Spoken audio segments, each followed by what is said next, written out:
আসসালামু আলাইকুম প্রিয় ভিউয়ার্স। বর্তমান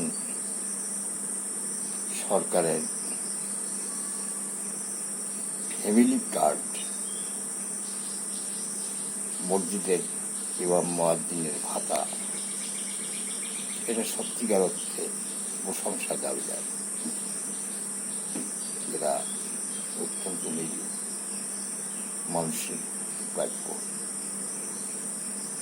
যে সরকারের এই প্রধানমন্ত্রী জনাব তারেক আহমদের যে মহতী উদ্যোগের জন্য সাধুবাদ জানাই।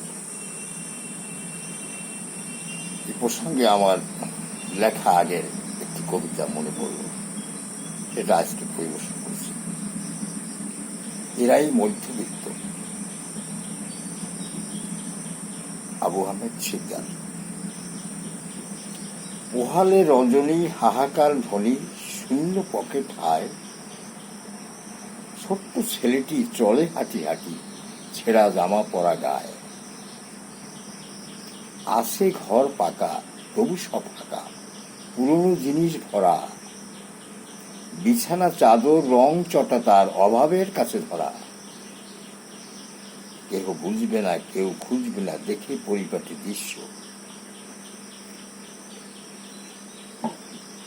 কোথায় গেল ধন, হালে অনুক্ষণ, হয়েছে এখন নিঃস্ব। পেটে নাই ভাত, পাতবে না হাত, ভুলে কারো কাছে কবু।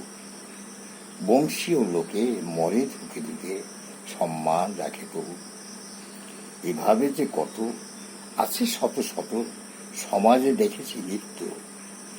এরা বড় দুঃখী, মনে হবে সুখী, এরাই মধ্যবিত্ত। ধন্যবাদ। সবাই সুস্থ থাকুন, ভালো থাকুন।